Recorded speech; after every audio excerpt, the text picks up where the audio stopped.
దేవుని నామముకు స్తోత్రం గాక. ప్రియమైన దేవుని బిడ్డలారా, దేవుని సంగమా, ఈ ఉదయకాలపు ఆరాధనలో పాల్గొంటున్న మీకందరికీ కూడా ప్రత్యేకంగా మా సంఘ పక్షాన షీట్స్ మెమోరియల్ మెథడ్ చర్చ్ పక్షాన మీకు అందరికీ ప్రత్యేకమైన వందలు తెలియజేస్తున్నాను. నేను మా ఫ్యామిలీ మా అందరి పక్షాన మీకందరికీ కూడా ఈ ఉదయకాలపు వందలు తెలియజేస్తున్నాను. ముఖ్యంగా ఈరోజు మీ మధ్యలో ఉండడం నిజంగా దేవుడు నాకు ఇచ్చిన గొప్ప ధన్యత. స్థానిక సంఘ కాపరి దైవచరులు రెవరెండ్ జయపాల్ గారు బట్టి దేవుని కొందనాలు. దేవుడు తనను తన కుటుంబాన్ని ఎంతగానో దీవించి వారిని ఇదిగో ఈ స్థలంలో తన పరిచయ నిమిత్తం వారిని తీసుకొచ్చిన విధానం బట్టి దేవుని కొందనాలు, వారి ప్రత్యేక వందనాలు. మరి అంతేకాకుండా ఆ స్థానిక సంఘ కమిటీ, మరి పాస్టర్ కమిటీ మెంబర్స్కి, సంఘం అంతా కూడా ప్రత్యేకంగా ఈ ఉదయకాలపు శుభంలో వందలు తెలియజేస్తూ మా అందరి పక్షాన మీకు వందలు తెలియజేస్తున్నాను. నిజంగా ఈ ఉదయకాలసంలో మీతో చాలా సంతోషం. కొద్దిగా ఆలస్యమైంది, మన్నించండి. నేను ఇక్కడ ఎంతమంది గుత్వేల 2008లో పనిచేసినప్పుడు కొద్దిగా తెలుసు అన్న అవగాహనతో అక్కడికి తిరగడం జరిగింది. కొద్దిగా టైం అంతా కూడా వేస్ట్ అయింది. కాబట్టి లేట్ అయితే దయచేసి నన్ను మన్నించండి. ఏదైనా ఒక కార్యం చేస్తున్నప్పుడు అపవాది ఈ విధంగా మధ్య మధ్యలో డిస్టర్బ్ చేస్తుంటాడు. నేను అనుకున్న నాకున్న అవగాహన బట్టి కొందరు రీచ్ అవుతాను అనుకుని, కానీ దాని డబుల్ అయిపోయింది. 11:30 వరకు వస్తారు అనుకుంటే 12 అయిపోయింది. కాబట్టి దయచేసి ఆలస్యమైనందుకు సంఘమంతా కూడా మరి గమనించవలసిందిగా మనం చేస్తున్నాను. ఐసంలో దేవుని వాక్య దానం చేసుకుందాం. ఎక్కువేమీ అనవసరమైన మాట్లాడకుండా దేవుని వాక్య దానం చేసుకుందాం. ఇర్మియా గ్రంథము 17వ అధ్యాయము, మరి అక్కడ 7వ వచనం చదువుకుందాం. ఇర్మియా గ్రంథము 5వ అధ్యాయము 7వ వచనం. యెహోవాను నమ్ముకుని వాడు ధన్యుడు.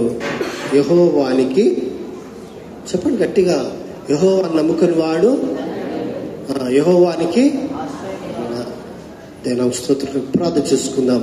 మహోన్నత మహాగరుడా, మా ప్రియ పరులకు తండ్రి, మా మంచి దేవ మీకు వందనాలు ప్రభా. ఇక ఉదయ కాల్సిన ప్రభా, ఇదిగో మీకు ప్రియ బిడ్డలందరితో ప్రభా మీరు మాట్లాడండి దేవా, మీరు దర్శించినైనా మీ చిత్త ప్రభా. ఇదిగో నేను మీ వాక్యాన్ని ఉన్నది ఉన్నట్టుగా మేము అర్థం చేసుకుని మీకు కృపను దయచేయండి.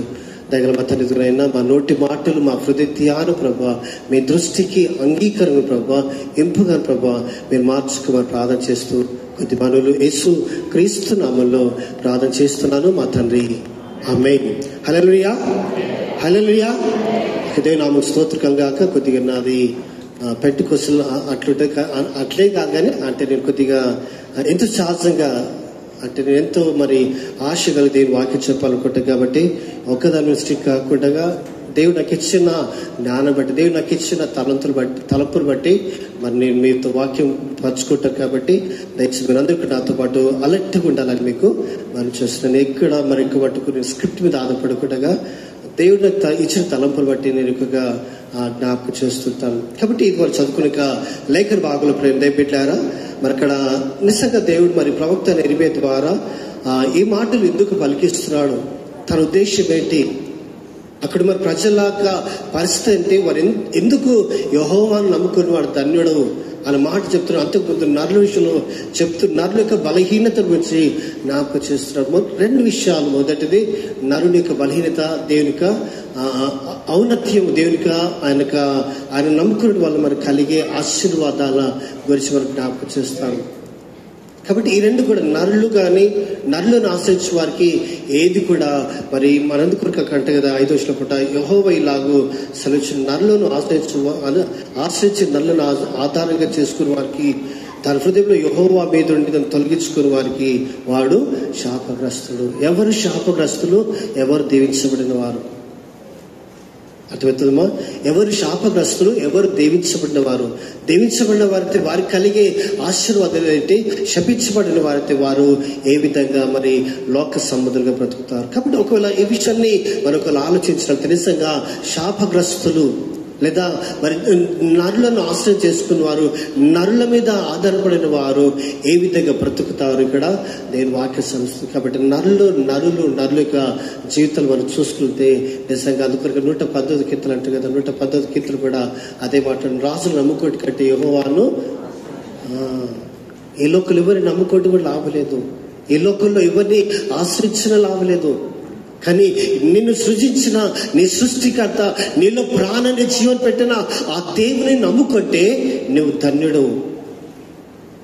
కాబట్టి అందుకొరకే ఈ లేఖన భాగం బిడ్డలు నరులను ఆశ్రయించి కదా, నరులను ఆశ్రయించి నరులు తన శరీరం తనకు ఆధారంగా చేసుకునేవాడు. ఇక ఈయననే నాకు గొప్ప, నా ప్రాణానికి ఆధారం అనుకున్నవారు. నరుల విషయంలో పట్ల నిజంగా దేవుడు యెహోవా అంటూ కదా, నరులను ఆశ్రయిస్తే మనకు కలిగే అనవసరమైన అనర్థాలు. ఒకవేళ మనము కయ్యోను ఏ విషయం చూస్తే, కయ్యోను ఏబేలు మొట్టమొదటిగా మరి కయ్యోను ఏబేలైతే దేవుని సన్నిధికి తగ్గు అర్పణలు తీసుకొచ్చున్నాడు. కానీ కయ్యోనైతే ఆయన మనసులు గుసులాడు ఆడుకుంటూ ఏదో తీసుకొద్దాం కదా అని చెప్పి ఆ విధంగా తీసుకొచ్చున్నాడు. ఆఖరికన్నా దేశ దిమ్మరిగా తిరిగిపడుకుంటాడు. అంటే అనుకుంటున్న అవిశ్వాసం, అనుకుంటున్న నిర్లక్ష్యం, అనుకుంటున్న మరి దేని పట్ల ఆసక్తి లేదు కాబట్టి ఏదో నామకర్తమైనది. కాబట్టి ఆయన కుటుంబము, ఆయన వంశవళి ఏ విధంగా దేశ దిమ్మరిగా తిరిగినట్లు మనం చూస్తున్నాం. కాబట్టి నరులు ఏ విధంగా చెడిపోతున్నారు, నరులు ఏ విధంగా దేవుని సన్నిధిని ప్రేమించకుండా, దేవుని వాక్యులు ఎదుర్కొండగా వారు తమను తాము మేమే తాము మరి దేవునికి అయాసకరంగా బ్రతుకుతూ, అందుకొరికి ఆదికాండము 6:5 వచ్చినట్టు కదా, ఆదికాండము 6:5 చదువుకుందాం. దయచేసి తీసుకున్న తొత్తులుగా కొద్దిగా సాయం చేయండి. ఆదికాండము 6:5 నరుల చెడుతనము భూమి మీద గొప్పదనియు వారి హృదయ తలంపులలో ఊహలన్నీ కూడా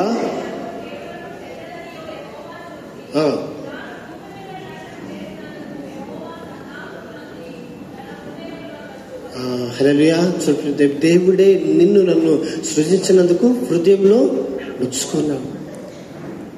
ఎందుకు చేస్తున్నా, ఇంత మంచిగా వీనికి అన్ని చేస్తున్నాను, కానీ వీనికి చెడుతనం, చెడు తలంపులు, చెడు ఆలోచనలు బట్టి మనం నిజంగా దేవుడు మనుషులని, మానవులను చూసి నరులను చేసినప్పుడు ఆయన అందరికన్నా ఎక్కువ ప్రాధాన్యత మనుషులకి ఇచ్చారు. అందుకు 8వ కీర్తన కదా, యెహోవా మా ప్రభువా భూమి అదంతటా నీ నామం ఎంతో ప్రభావం కలది. మనుషులు జ్ఞాపకం చేసుకోవడానికి వాడు ఏ పాటి వాడండి, ఏ యోగ్యత లేని మనను పెంట కుప్పలతో సమానమైన మనను దేవుడు ఎంచుకోవడం కాకుండా ఉన్నతమైన స్థితి, మహిమ ప్రభావంతో కూడిన కిరీటం ఇచ్చినాడు. మనం చేస్తున్నాము లోక సంబంధులుగా లోకంను ప్రేమిస్తున్నాము. ఈయన లేకపోతే బ్రతకలేను, ఫలానా అధికారం లేకపోతే బ్రతకలేను. కాబట్టి ప్రేమ బిడ్డలారా, నరులను ఆశ్రయిస్తే ఎంత. కాబట్టి ఇక్కడ అందుకొరకు దేవుడు నరుల యొక్క చెడుతనము, నరుల యొక్క అవగాహన, వారికి సంకల్పాన్ని ఇక్కడ దేవుడు నాకు చేస్తున్నాడు. మనుషులు చేసిన మంచిదే చేస్తున్నాడు, కానీ అనుకుంటే తలంపులు కదా. ఇక్కడ ఎంత చక్కటి కదా 5వ వచనం, నరులు చెడుతనం భూమి మీద గొప్పదని వారి హృదయం యొక్క తలంపులలోని ఊహలంతా కూడా కదా. మన ఆలోచన అంతా కూడా ఏం ఆలోచిస్తామమ్మా, ఎప్పుడు ఎవరిని ఇక్కడ మాట పెట్టాలి, సంఘంలో నేను కావాలి, నీవు కావాలి, ఎవరిని రాకుండా చేయాలి, వాళ్ళు లేకపోతే ఇక మొత్తం మాదే కదా, ఇలాంటివి ఉన్నాయి కదా. కాబట్టి బిడ్డలారా, మనుషులకు ఊహాగానాలు, ఇమేజెస్, మనుషుల యొక్క తలంపులు ఇదిగో ఈ విధంగా చెడు తలంపులు ఉంటాయి. కాబట్టి అందుకొరకు నరులను ఆశ్రయించడం కన్నా యెహోవాను ఆశ్రయించడం. కాబట్టి నువ్వు ఎవరిని ఆశ్రయిస్తున్నావు? నీ వ్యక్తిగతంగా, నీ కుటుంబంగా, నువ్వు నిజంగా నువ్వు దేవుని బిడ్డవైతే, దేవుని కలిగిన బిడ్డవైతే నిజంగా ఏ విషయంలో ఆలోచిస్తున్నావు? కాబట్టి నిజంగా ఇక్కడ మరి ఆ ప్రవక్త ఇర్మియా కూడా అదే జ్ఞాపకం, నరులకు తమకు ఆధారంగా చేసుకునేవారు, నరులను తమకు ఆధారంగా చేసుకునేవారు వారు శాపగ్రస్తులు అంటుంది. కాబట్టి ఇక్కడ దేవుడైన యెహోవా నరుల గురించి ఈ విధంగా జ్ఞాపకం చేస్తున్నాడు. అక్కడ దేవుడైన యెహోవా అదే మరి ఇర్మియాకు ఈ విధంగా నరుల యొక్క బలహీనత గురించి జ్ఞాపకం చేస్తున్నాడు. కాబట్టి నీవు నేను ఈ లోకలు బ్రతుకుతున్న మన ఊహాగానాలు, మనం చేసే మన ప్రతి పనులలో, ఊహలో, ప్రతి దాంట్లో కూడా దేవుని కనపరుస్తున్నామా? నిన్ను నన్ను బట్టి దేవుడు సంతోషిస్తున్నాడా, మెచ్చుకుంటున్నాడా, నొచ్చుకుంటున్నాడా? మీరు ఆలోచించండి. దానిలోకి చెడుతనం ఏ విధంగా భూమి మీద విస్తరించుకుంటూ పోతున్నప్పుడు దేవుడు ఎంతగా బాధపడ్డాడు. ఎన్నిసార్లు లోకాన్ని నాశనం చేశాడమ్మా. నోహా కాలం చేస్తాడు, అతడు సదొమ గొమొర్రా అదొక్కసారి చేస్తాడు, ఇంకా అనేక రీతిలుగా. మరి టైమింగ్ ఎప్పుడు ఇక్కడ మనుషులకు చెడుతనం చూస్తే అక్కడ వారికి ఏదో ఒక రకమైన పనిష్మెంట్ ఇస్తున్నాడు, వారిని నడిపించుకుంటున్నాడు. 40 సంవత్సరాలు ఇశ్రాయేలు అరణ్యంలో నడుస్తున్నప్పుడు అనేక సార్లు దేని మీదను మోషేను సరిగినారు. కానీ ఆయన కూడా దేవుడు అన్నాడు కదా, పోనీలే. అంతగా దీర్ఘశాంతం వచ్చిన దేవుని నువ్వు ఏ విధంగా ఆరాధిస్తున్నావు? నువ్వు నరులను ఆశ్రయిస్తున్నావా? దేవుని ఆశ్రయిస్తున్నావు. నరులను పొగుడుతున్నావా? దేవుని సన్నిధిలో నువ్వు ఎలాంటి మనసుతో దేవుని ఆరాధిస్తున్నావు? కాబట్టి ప్రేమ బిడ్డలారా, దేవుని సంగమం మనం గమనించాలండి. ఈ విధంగా ఇక ఉదయకాల సమయంలో దేవుడి ఇర్మియా ద్వారా నీతో నాతో జ్ఞాపకం చేస్తున్నాడు. నరులను తమకు ఆధారంగా చేసుకునేవారు. నరుల మీద నువ్వు ఆధారపడితే, నరులను ప్రేమిస్తే నీ బ్రతుకంతా కూడా వ్యర్థమే. కాబట్టి ఎక్కడంత చక్కటిగా అంటూ కదా, వారందరూ కూడా శాపగ్రస్తులు. కానీ వారు ఏ విధంగా ఉంటారంటే ఇక్కడ అంటూ కదా, అక్కడ ఆలోచన వారు ఎడారిలోని అర్హము వృక్షం వల్లే ఉండును. మేలు వచ్చినప్పుడు అది వానికి కనబడదు.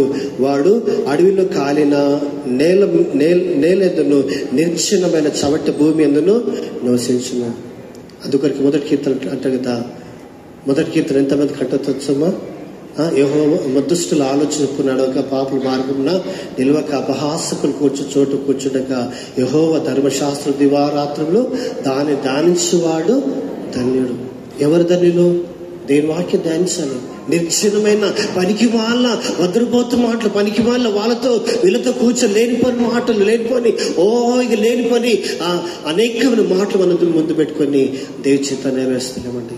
నిర్జనమైన. కాబట్టి ఇక్కడ చూడండి 7వ వచనం, మరి 6వ వచనం దయచేసి జ్ఞాపకం చేసుకోండి. వారు ఎట్లా ఉంటారు చూడండి. మేము మరి అక్కడ ఎంత చక్కటి కదా, అక్కడ నిజంగా వాడు ఎడారిలోని అర్హము వృక్షవలుడును. మేలు వచ్చినప్పుడు అది వారికి కనబడదు. వాడు అడవిలో కాలిన నేల ఎందును నిర్జనమైన. మేలు వస్తే కూడా తెలియదు, ఏమొచ్చినా తెలుపు బిడ్డలారా. కొంతమంది ఉంటారు చాలా ఎంత నిర్లక్ష్యంతో ఆరాధిస్తున్నట్టే అంతగా నిర్లక్ష్యంతో ప్రేమ బిడ్డలారా. దేవుని సన్నిధికి ఇవ్వాల్సిన రెఫరెన్స్, దేవుని సన్నిధికి ఇవ్వాల్సిన మర్యాద, గౌరవము, దేవుని సన్నిధిలో ఉండవలసిన ఎలాంటిది లేకుండా వారు తమ జీవితం తమను తాము ఆధారం చేసుకుని ఏ విధంగా నాశనం అయిపోతున్నారు. కాబట్టి అది మొదటి కీర్తన చక్కటి ఉదాహరణ. అతడు మరి అక్కడంతా చక్కటి కదా, అతడు చేయనంతా కూడా మరి నీతిమంతుడు కాకుండా ఈ లోక సంబంధులు గాలి చెదరగొట్టు పొట్టు వాళ్ళు ఉంటారు.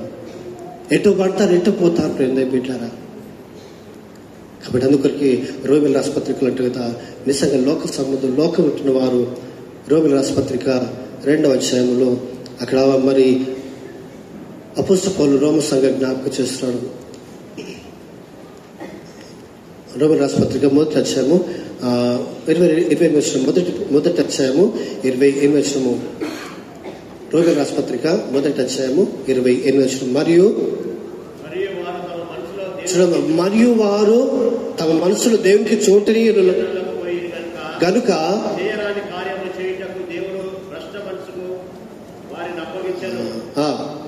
వారు సమస్తమైన దుర్నీతి చేతను, దుష్టత్వం చేతను, లోభము చేతను, ఈర్ష్య చేతను నిండుకొని మత్సరము, నరహత్య, కలహము, కపటము, వైరమును వాటితో నిండిన వారై కొండెగాడును, అపవాదకులను, దేవ దూషణలను, హింసకులను, అహంకారులను, బింకములాడు వారును, చెడ్డవాటిని కల్పించు వారును, తల్లిదండ్రుల అవిధేయులను, అవివేకులను, మాట తప్పు వారును, అనురాగ రహితులను, నిర్ణయములైన.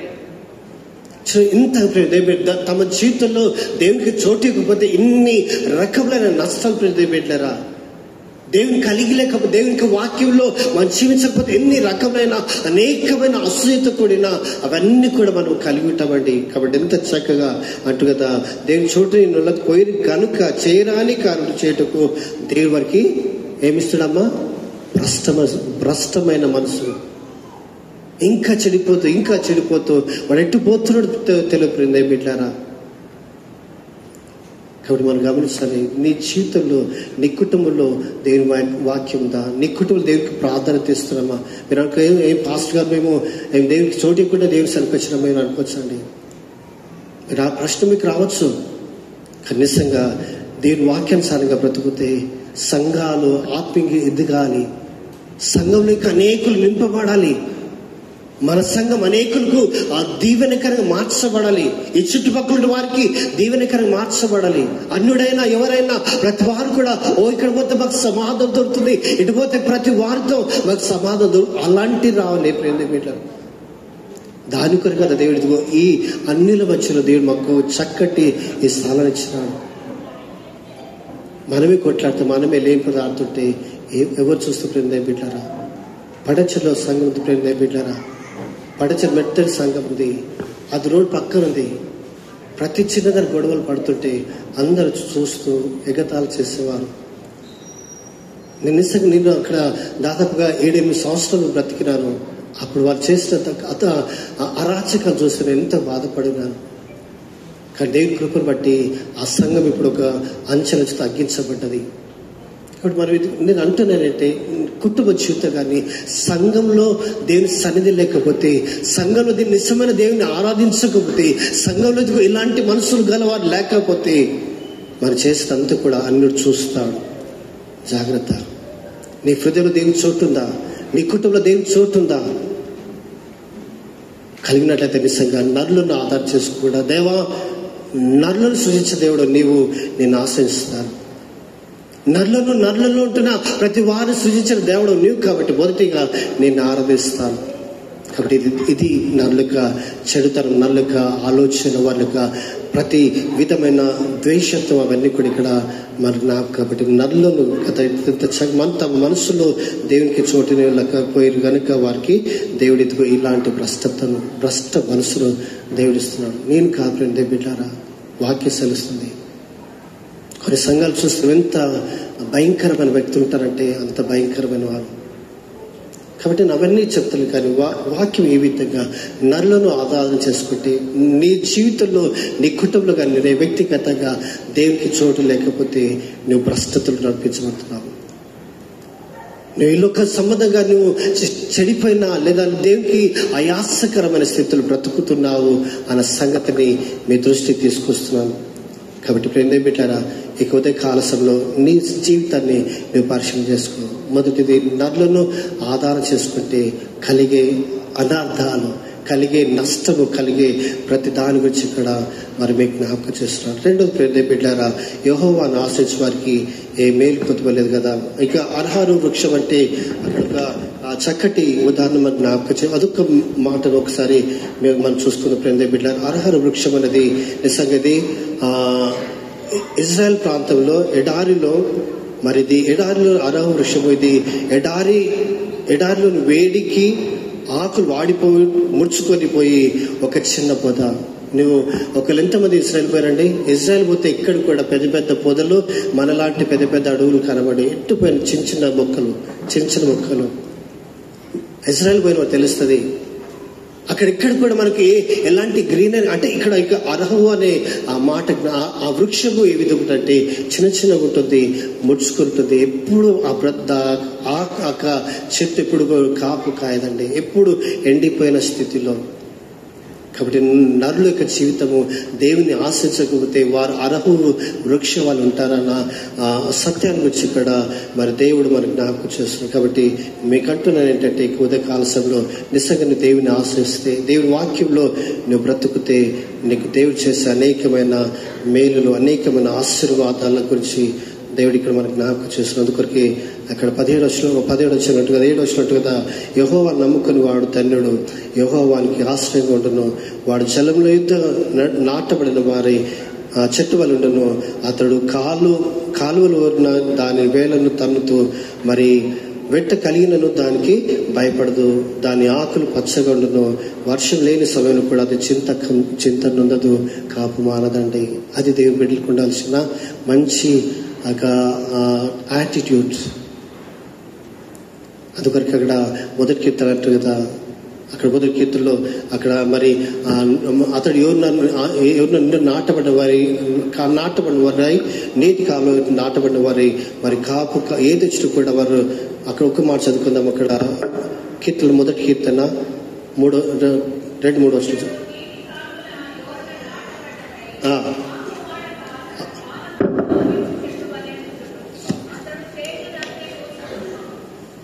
అతడు చేయనంతా కూడా సఫలమగును. కాబట్టి ఏం పెట్టారు ఈ విధంగా ఆ మొదటి 3 లక్షణాలు ఒకటి అతడు మరి ఎప్పుడైతే మనం దేవునికి వాక్యంలో మనం జీవిస్తాము, మనం ఏ విధంగా ఫలిస్తాము, అతడు చేయనంతా కూడా సఫలమవుతుంది. నీతిమంతుల మార్గం యెహోవాకు తెలియను, దుష్టుల మార్గము నాశనం అవుతుంది.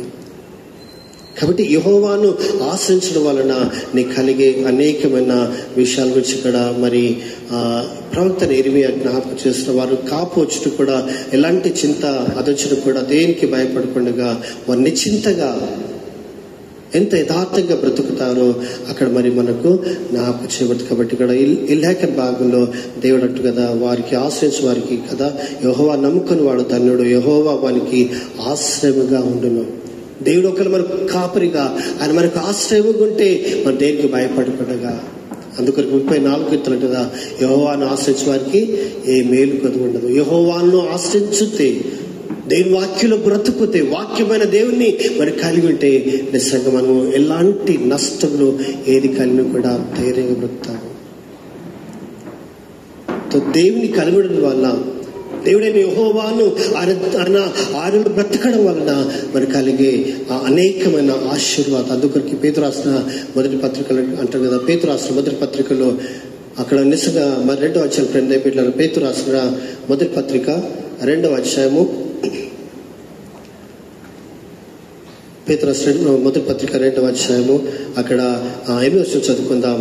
13వ వచనం 13 మనుషుల్లో నియమించిన ప్రతి కట్టడను ప్రభు నిమిత్తమై లోబడి రాజు అందరికీ అధిపతియును నాయకులు దుర్మార్గులను ప్రధాన చేయుటకును సన్మార్గులకు మెప్పు కలుగుటకై రాజుల వలన మరి పంపబడిన వారికి లోబడి ఏలైనగా మీరు ఇట్లు యుక్త ప్రవర్తన గలవారై, ఈ విధంగా యుక్త ప్రవర్తన గలవారై అజ్ఞానముగా మాట్లాడిన మూర్ఖులాక నోట్లు ముయ్యబడుట దేవుని చిత్తం. అంటే మీరు ఈ విధంగా దేవునికి వాక్యానుసారంగా బ్రతుకుతే సత్ప్రవర్తన కలిగి దేవుడు కలిగిన వారు యెహోవా భయభక్తి గలవారు ఈ విధంగా ఆశీర్వదించబడతారు.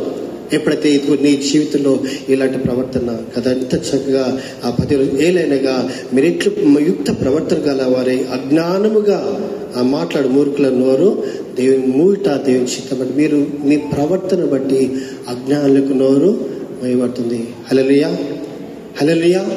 అవునా కాదండి? దేవుని ఆశ్రయిస్తే ఇలాంటి మంచి ప్రవర్తన, మంచి యాటిట్యూడ్, నువ్వు ఆడే మాట, నువ్వు చూసే చూపులు కానీ నీ ప్రతి దాంట్లో కూడా దేవుడు మయపరచబడాలి. నీ దాన్ని బట్టి నీ చేసే ప్రధాన్ని బట్టి దేవుడు మరి ఆ మూర్ఖులకు నోరు అన్యులకు జీవితం మార్చబడాలి, మరి వెలిగించబడాలి, ఇతరులకు వెలుగుగా బ్రతకాలి. యెహోవాను ఆశ్రయించిన వాళ్ళు ఇదిగో ఈ విధంగా నువ్వు వెలిగించబడాలి.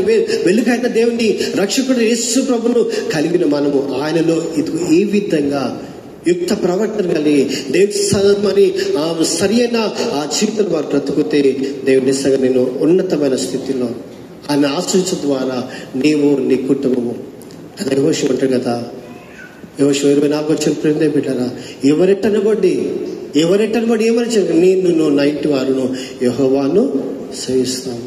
సో ఎంత గంభీరమైన స్టేట్మెంట్. ఒప్పుకుంటున్నాను, తను ఒప్పుకుంటున్నాను, అయ్యా మీరు ఎవరైనా నమ్మండి నమ్మకపోండి, నేను నా ఇంటి వారును. So this is my final decision.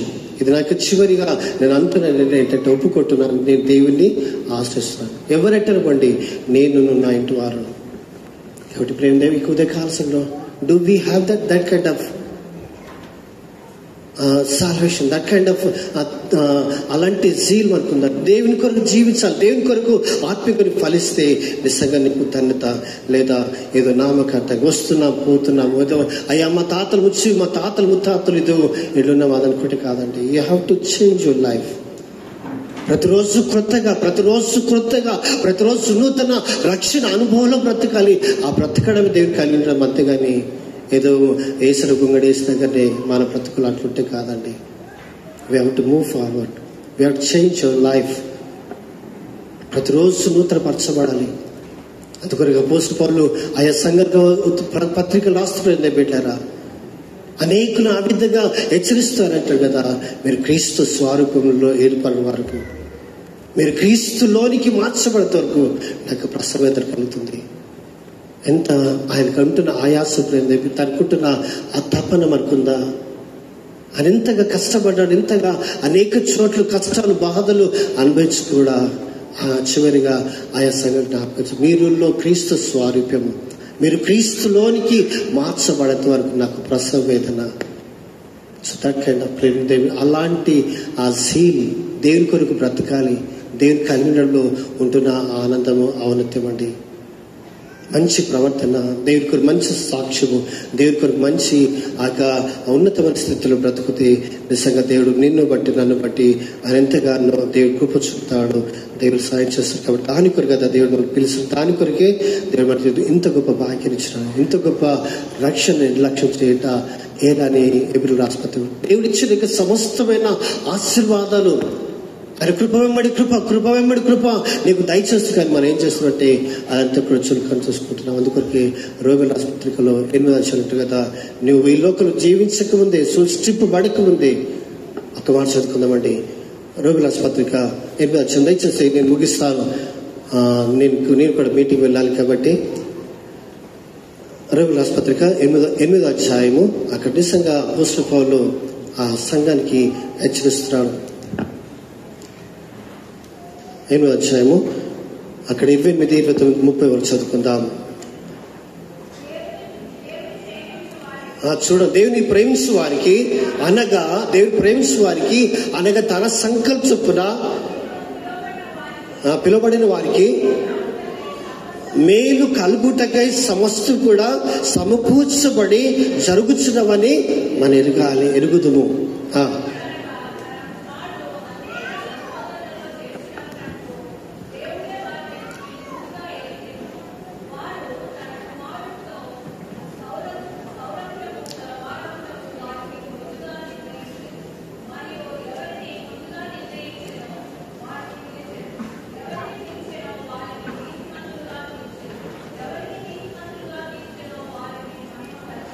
హల్లెలూయా.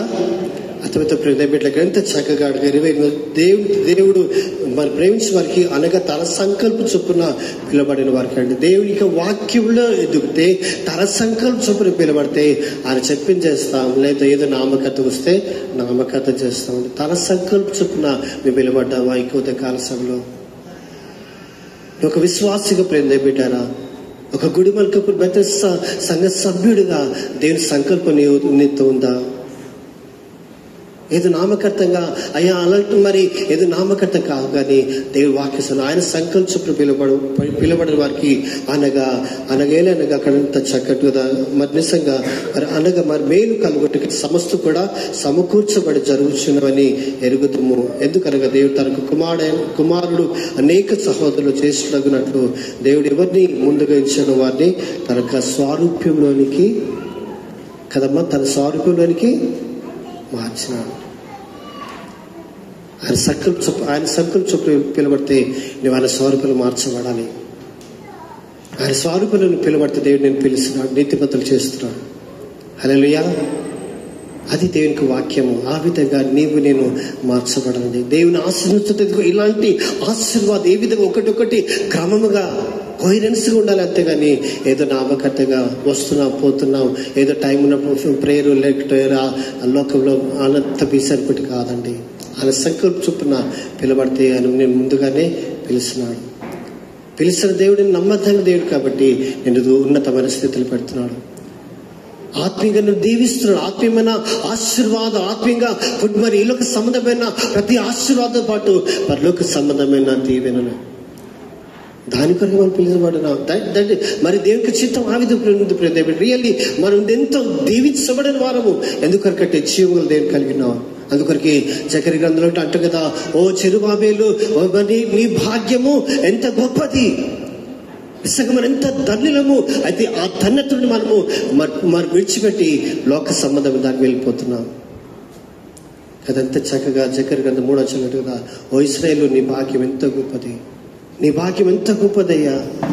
నీ పిలిచిన దేవుడు, నమ్మకం దేవుడు, నీకు నిలుగు అంత మట్టుకు నడిపించే దేవుడు, నిలుగు తన నిత్య రాజ్యంలో ఉంచే దేవుడు. ఆ దేవుని సన్నిధిలో నువ్వు బ్రతుకుతున్నావు కాబట్టి నువ్వు ధన్యుడవు. సో ఆ విధంగా దీవించబడడానికి, ఆ విధంగా ఆశీర్వాదమైన కారకులు అవుటకే దేవుడు మనం పిలిచిన. కానీ ఇల్లోకి భ్రష్టత, ఇల్లోకి సంబంధమైన శాపము, పాపము, ఎప్పుడు ఏడుపులు, ఎప్పుడు ఏదో రకమైన చింతలు. మానవులు మనకి ఇవన్నీ కావాలి. మామూలుగా మనం అన్ని మరి బాధపడాలి, అనేకమైన సమస్యలు ఉంటాయి. కానీ దాంట్లో నుంచి బయటికి రావాలి. దాంట్లో బయటికి రావడానికే దేవునికి సంకల్పం. ఆయన సంకల్పం పిలువబడే వారికి మేలు కలుగుటకి సమస్త కూడా దేవుడు ముందుగానే సమకూర్చబెట్టినాడండి. నువ్వు పుట్టకూనిపే దేవుడు ఎన్నిదిగో లోకంలో రూపించబడక ఉందే దేవుడు ఇంతగా చేసి పెట్టినాడు. మనం ఏం చేసినట్టే, మరి కష్టపడుతున్నాం. ఎంతగా కష్టపడతామండి, ఎంతవరకు కష్టపడతాం. ఒక కోటీశ్వరు అంటాం, ఆ తర్వాత బిలియనర్ అవుతాం, ఆ తర్వాత ఇంకేమవుతాం. ఇంకా after that what is that? అవన్నీ వదిలిపెట్టాలి, పోవాలి పరదేశంలో మానాలి. కాబట్టి మానవునిక ఆశకు అంతు లేదు. కాబట్టి దేవుడు ఇచ్చిన ఈ కృపను బట్టి, నీకు పిలిచిన తన సంకల్పం, తను సమకూర్చిన ప్రధాని బట్టి దేవుని స్తుతించు, దేవుని ఆరాధించు. కాబట్టి నీకేమైన గొప్ప భాగ్యాన్ని బట్టి దేవుని స్తుతించు. ఆయన స్తుతించడానికి, ఆయన గణపరచడానికి దేవునికు ఇంత గొప్ప భాగ్యం ఇచ్చిన, కానీ ఏదో నామకర్తంగా. కాబట్టి అలాంటి వారికి ఏ మేలు కొదవలేదంట. అలాంటి వారు ఎప్పుడు కూడా బాధపడరట. అలాంటి వారు దేనికి చింతపడరు, కాపు కాయకుండా మారండి. సో ఇక ఉదయ కాల సమయంలో ప్రేమ దేవిటారా, ఈరోజు మనం సవాల్ తీసుకుందాం, ఒక ఛాలెంజ్ తీసుకుందాం. దేశం ఒక ప్రశ్నతో గురించి వెళ్దాం. ఏదో నామకర్త రావడం పోవడం కాదండి. మనం దేవుని బిడ్డలు పడితే, ఆయన సంకల్ప చొప్పున పిలువబడితే ఆయన తగినట్లు బ్రతకండి. ఆయన నీ కొరకు అంత సమకూర్చి పెట్టినాడు, నీ కొరకు సమస్తం చేసి పెట్టినాడు. తిరిగి నీ కొరకు నిత్య రాజ్యాన్ని ఇవ్వబోతున్నాడు. హల్లెలూయా, హల్లెలూయా. తన చిత్త ప్రకారం చేయు వారికి, తన మాటలు గైకొని వారికి, నా మాటలు విని వాటి ప్రకారం చేయవాడు బడ్డవి కట్టబడి ఇంటిని పోయినాడు. ఆయన మాట ప్రకారం చేస్తున్నామా? టైంకి ఎప్పుడు వస్తున్నాం? 8 గంటలకు వస్తున్నాం. నేను లేట్ వచ్చింది కానీ ఎట్టుపోయిన ఏ సంఘం చెప్పి మన సంఘాలలో ఎట్టుపోయిన 10:30 అంటే 11, 11:30 అంటే 11 అంటే 11:30. కాబట్టి ఇంత లాగింగ్, ఇంతగా మన దిగజారుతం ఎందుకొరకంటే ఇల్లు సంబంధమైన మన స్వబుద్ధిని ఆధారం చేసుకుంటున్నాం.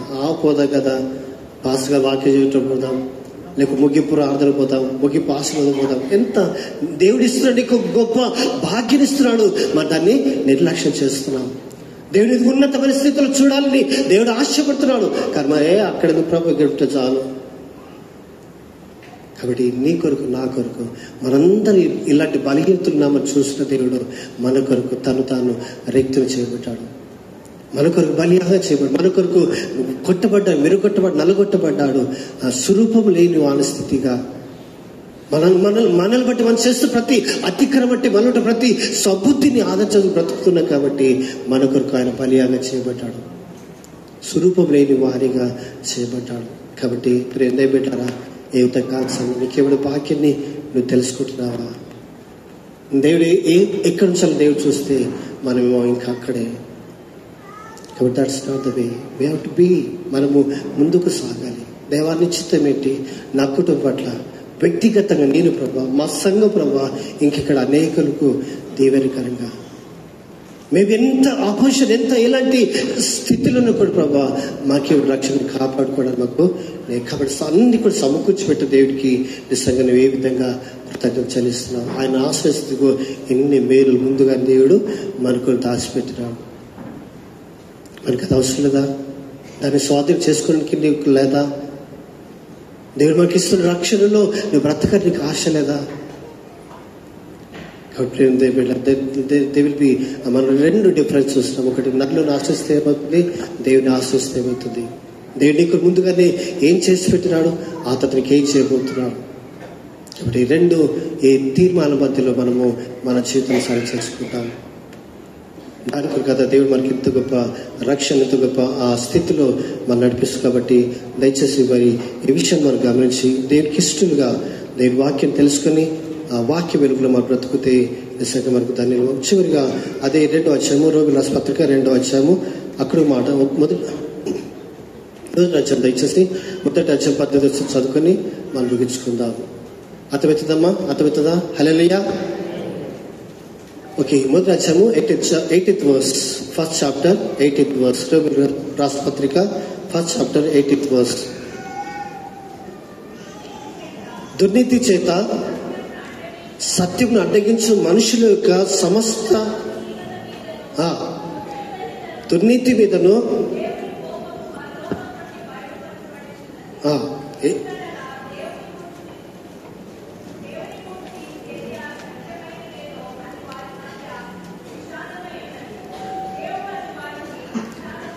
అది ప్రేమ దేవుడు సమస్త తెలియస్తున్నాడు. ఏది కూడా దాచుకోవట్లేదు. ఏది కూడా నువ్వేం చేయాలి, ఏ విధంగా బ్రతకాలని కదా ఎంత చక్కగా పత్తవచ్చినట్టు కదా ఎందుకనగా దేవుని గురించి తెలియని సఖ్యమైన ఏదో అది వారికి విషయమైపోతుంది. ఏ విధంగా బ్రతకాలి, ఏం చేయాలి, ఏం చేస్తే నువ్వు నిత్య రాత్రి పొందుకుంటావో అంత మనం బయలుపరచబడి కూడా మనం ఏం చేస్తున్నాం, దానికి ఇంకా హైడ్ చేస్తున్నాం. అయ్యమ్మకి ఎందుకు ప్రభు అది మనం ఇక్కడ ఈ లోకం గురించి కాబట్టి ఇక్కడ ఆ పద్ధతి దుర్నీతి చేత సత్యం మనము అడ్డగిస్తున్నాం. సంఘంలో ఇది చాలా చాలా ప్రాముఖ్యమైనదండి. దుర్నీతి చేత మనకుంటున్న దుశ్వ్యాసనాలు బట్టి సత్యాన్ని ఆపుతున్నాం. అందుకొరకు వాక్యం బయటికి పోతలేదు. అందుకొరకే వేరే వాళ్ళు మనం పట్టుకొస్తారు. వచ్చిన వాళ్ళే, ఉన్న కుటుంబాలే ఉన్నదే ఇంతే చాలు అనుకుంటు. కానీ వాక్యం చెప్తే మీరు ఇంకా సర్వలోకరికి వెళ్ళండి. సంఘంలో ఇలాంటి డిస్టర్బెన్స్ పెట్టిన this kind of hindrance there are lot of things. మనం చేసే దుర్నీతిని బట్టి మనకుంటున్న చెడు తలంపులు, చెడు వ్యసనాలు బట్టి దేని యొక్క వాక్యంని అడ్డగిస్తున్నాం. దేని కార్యం జరగకుండా మనము ఆపేస్తున్నాం. కాబట్టి మనుషులకు నరులుకుంటున్న తేడా అది. మనుషులను ఏ విధంగా అడ్డగిస్తున్నాం. దేవుడు అంటున్నాడు రండి అంటున్నాడు. మనుషులు ఏం పోతారు రండి అంటున్నారు. దేవుడు అంటే రండి, నైతుకు రండి. ఎంత ఘోర పాపులైన కూడా నైతుకు రండి, మీకు విశ్రాంతి, మీకు విమోచనిస్తాను. క్రైదనుగా నీ కొరకు నా కొరకు మనందరి కొరకు కలవరిశిలలో బ్రేలాడిన దేవుడు అంటు కదా నాకు నైతుకు రండి. కలవరిశిలలో బ్రేలాంటి ప్రేమ పెట్టారా? ఆయన నిస్సాయస్థితులను కూడా అయ్యా తన యొక్క శరీరంలో ఎలాంటి బలహీనతను కూడా అన్నట్టు కదా అయ్యా మీరు నా ఎద్దుకు రండి. తండ్రి మీరేం చేస్తున్నారో వీరికి తెలియదు కనుక వీరికి క్షమించు.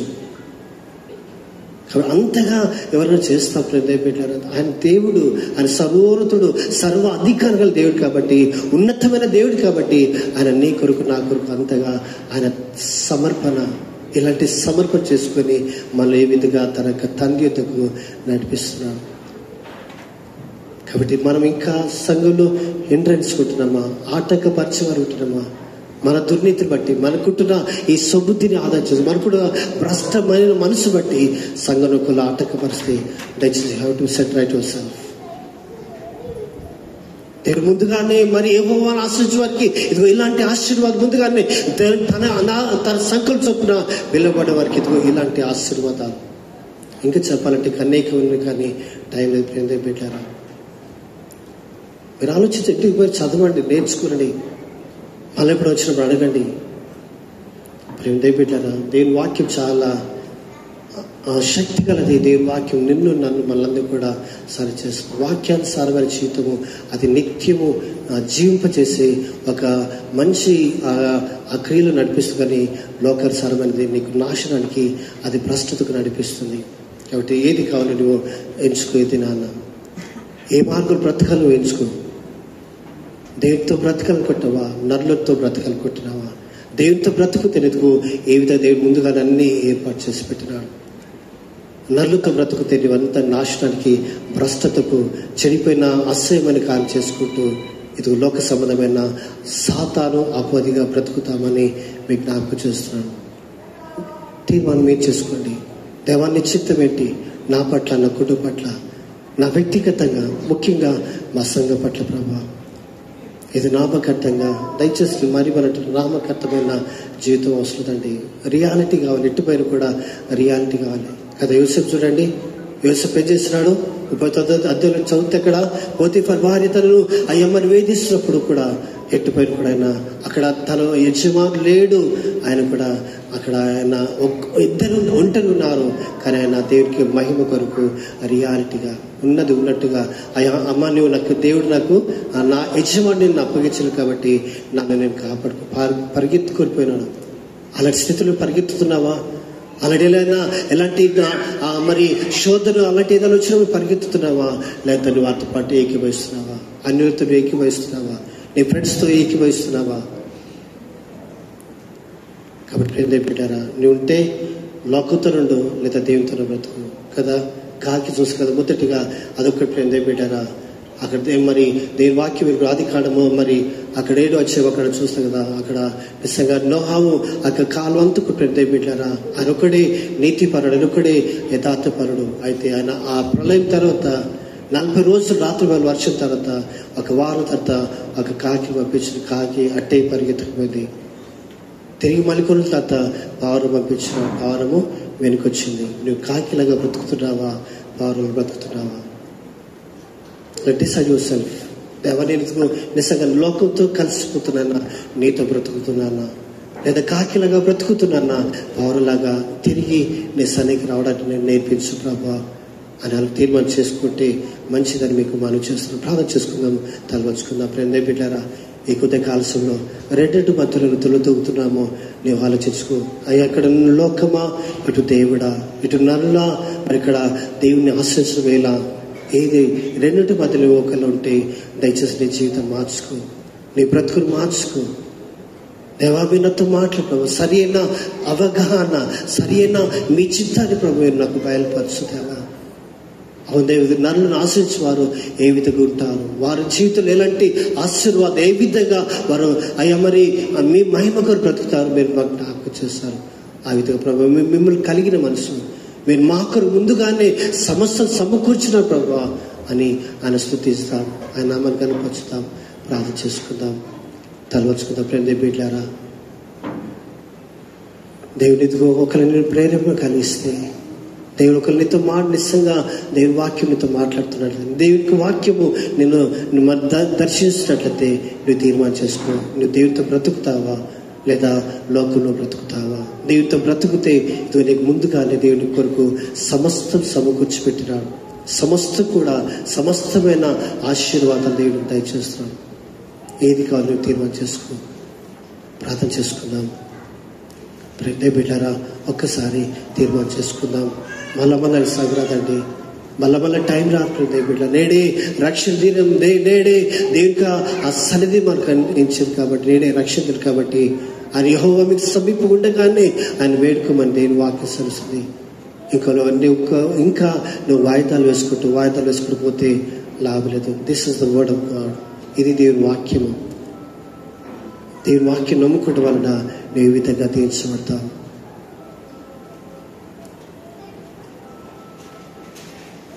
ఎందుకు నన్నింతగా నీవు ప్రేమించితి ఓ దేవా, అందుకో నా దీన స్తుతి పాత్ర. హల్లెలూయా యేసయ్యా, హల్లెలూయా యేసయ్యా. ఎందుకో నన్నింతగా నీవు ప్రేమించితివో దేవా, అందుకో నా దీన స్తుతి పాత్ర. హల్లెలూయా యేసయ్యా, హల్లెలూయా యేసయ్యా. ప్రార్థన చేసుకుంటామండి. మహోన్నతుడా, మహాగరుడా, మా ప్రియ పరలోకపు తండ్రి, మా మంచి దేవా, మీకు వందనాలు. దయగల తెలుసుకునే నీ దినాలు ప్రభా, నన్ను ఆశించితే ఏ విధంగా నష్టపోతామో మీరు మనం జ్ఞాపకం చేసిన ప్రభా. నన్ను ఆలోచనలు ఎంత చెడ్డమైనయో మేము చూసిన ప్రభా, అవి మేము కలిగిన ద్వారా మాకు కలిగే ఆశీర్వాదం మీలో బ్రతుకుతే దేవా, మా జీవితాల్లో ఎంత ధన్యత, మీతుండే భాగ్యము, మీతుండే ఆ కృపను వచ్చే ప్రభా అయ్యా మీరు మాకు జ్ఞాపకం చేస్తున్నారు. మీకు వందనాలు ప్రభా. ఇదినైనా ఈ కాలసు ప్రభా, మీ వాక్యం విని వాక్య వెలుగును బ్రతుకుతున్న బిడ్డలందరూ మీరు నాకు తీర్మానం చేసుకున్న బిడ్డలనైనా మీరు దర్శించి, నేను కాదు మా తండ్రి, మీరే మా హృదయాలను పరిశోధించే దేవుడు అయ్యా మీకు వందనాలు. అయ్యా తీర్మానం చేసుకున్న బిడ్డలందరినీ దర్శించండి. అయ్యా సంపూర్ణమైన మారు మనసును, సంపూర్ణమైన ఆ కృపలు వారిని నడిపించమని ప్రార్థన చేస్తూ సమస్తము మీకు సమర్పిస్తూ కొద్ది మానవులు యేసు క్రీస్తు నామములో ప్రార్థన చేస్తున్నాను మా తండ్రి. ఆమేన్, ఆమేన్. Thank you once again. God bless you.